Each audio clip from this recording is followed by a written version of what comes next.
If you follow me, you probably know that my musical preferences lean into an indie alternative style. You know, offsets, jangly sounds, a lot of chorus.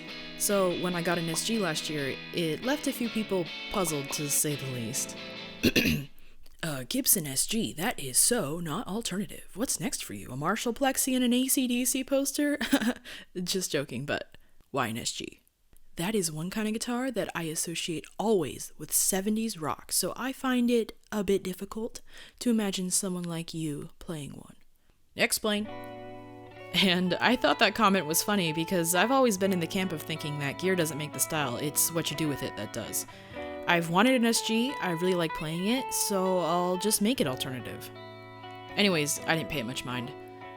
Well, at least until I started noticing little things.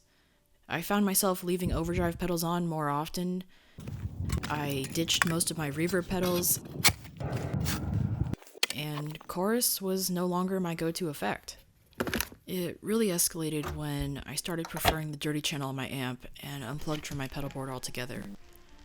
Anytime I tried to write a twinkly indie riff, all I could come up with were overdriven pentatonic hooks, and writing chord progressions, I couldn't stop myself from playing power chords.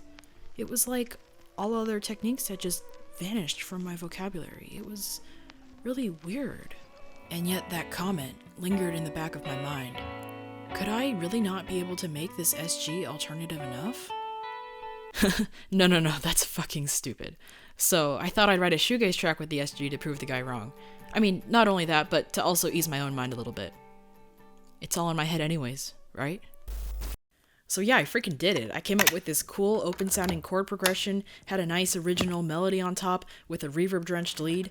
It was sounding really cool, and actually I was pretty proud of myself. It was only when I went to export the final video that the weirdest thing happened. I'll just let you see for yourself.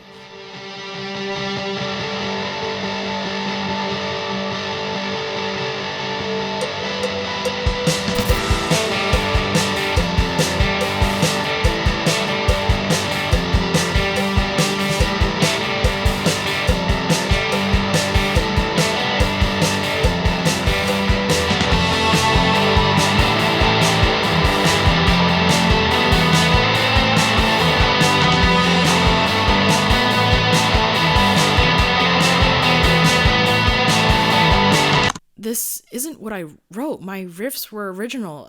I mean, I don't recall writing something that sounded like Blue Oyster Cult. I mean, hell, I've never even seen that t-shirt in my life. Where did it come from?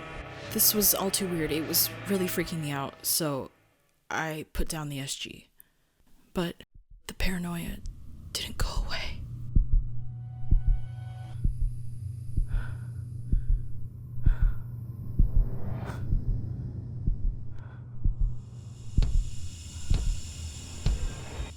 What? This feeling. This itching, burning, primal feeling lurking inside of me. Had it always been there? A part of myself I had buried and long forgotten. It was clawing forward, tearing its way out from the cold depths of my subconscious, the prison I had made for it. And when I couldn't fight it any longer, I opened my ears to hear it, and it whispered.